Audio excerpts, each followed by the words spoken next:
Hey guys, week 6 here, part of our phase 2, so technically week 2 on our next phase.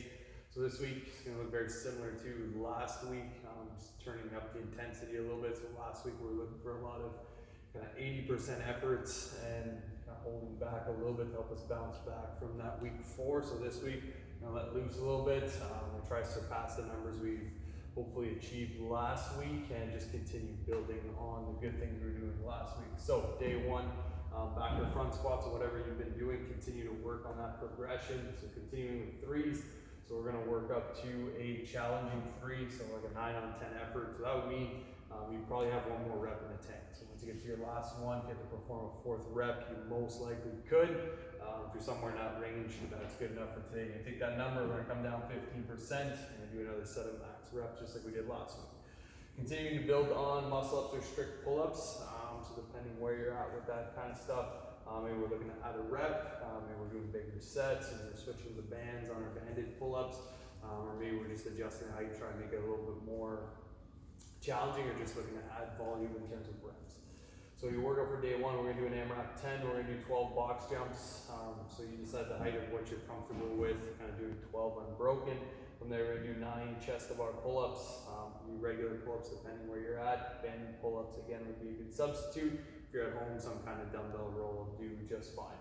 Last one would be 6 handstand push-ups or 6 hand release push-ups. If you want to make your push-ups a little tougher, it could always be on the deficit, so you put your hands on plates or on the dumbbells, try to make them a little tougher, or just regular hand release on the ground.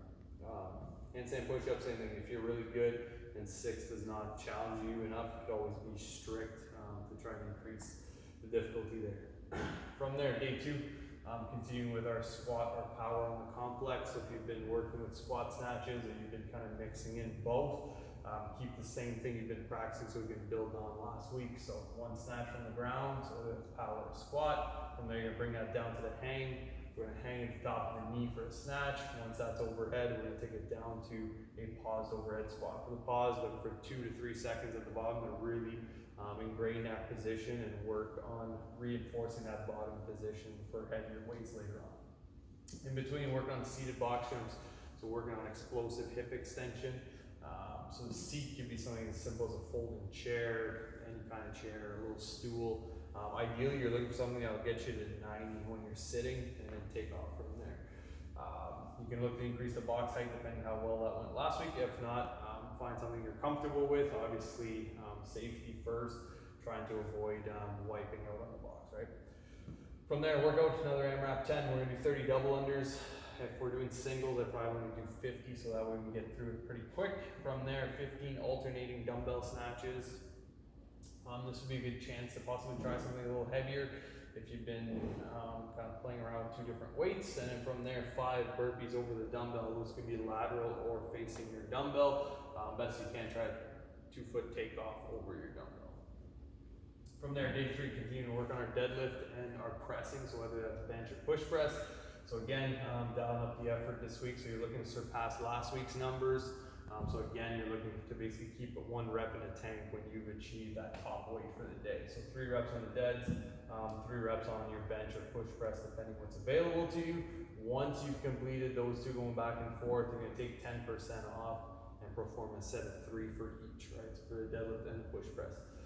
From there, workout on day 3 here, 5 rounds, 20 walking lunges. If you can do 20 walking lunges unbroken and fairly comfortably, adding a weight could be okay. If you think you'd have to break it up right away with weights, keep it body weight to keep the intensity up. We're gonna do 10 reps of clusters. So a cluster is a clean into a thruster. So if you got the luxury of using a barbell, if you start from the floor, we're gonna hit our full squat clean, and then from there, we're gonna thrust it right up overhead. 2nd rep comes back down to the floor, and we restart. So if we're at home and you only got a dumbbell available to you or a kettlebell, bringing it down to the floor, just doing single arm. So we'd be just kind of either reaching between the legs or outside, or big jump, catch our clean, and drive up for the thruster and go that way. You could alternate arms, or we could look to do 5 on one side, 5 on the other side, and move on from there. Day 4, our regular kind of EMOM. So EMOM 20, we've kind of modified some of the movements. Take a look at that on Zen Planner. Good little moving workout, get a sweat going and not create too much fatigue. From there, day 5, squatter power again. We're working on a similar complex to our snatches. So clean from the ground, power squat. Once you're at the top, we're gonna pause the bottom, 2 to 3 seconds, stand that up, and then from the top, we're gonna hit a split jerk. Once you land in your split, we're gonna pause there 2 or 3 seconds, really working on that position, getting comfortable with heavier weights overhead. So again, working up to something challenging on this complex, trying to surpass last week if possible. In between, trying to work on handstand push-ups, holds, handstand walks, depending how advanced you are and kind of where you're at in terms of your progression. If you had a set rep scheme or you focused on something specific, maybe look to just challenge yourself on that component from last week. From there, workout to kind of wrap up the week. AMRAP 14, we're gonna do 30 kettlebell swings up to eye level and into a 600-meter row for the men, 500 for the ladies. If we're doing it on a bike, stationary bike, I'd probably double the distance. That should give you a rough approximate here. If not, maybe we're subbing in for single skips, single skip or any kind of cardio movement that'll keep you moving for roughly 2 minutes. So it could even be substituted for something like burpees if you're really stuck in terms of equipment. Yeah, double unders could even be a combination of like double unders and mountain climbers. So find something to get your heart rate up if you're substituting the row. From there, day 6, we're continuing our running progression. So obviously the 2 workouts are going to be up. You can take a look at that on Monday if it's something you want to kind of piece here and there for the week. Typically with the workouts, if you're looking at them, there's 2 on Saturday. Usually what I've found is they've been focusing a lot on, so one will focus a lot on speed and the other one will focus on running endurance. So if you're someone that's got a hard time going out and running 15 to 20 minutes straight, focusing on running endurance. So for example, I think on week 1 we saw sets of running 4 minutes. So no specific speed, just trying to accumulate time on your feet.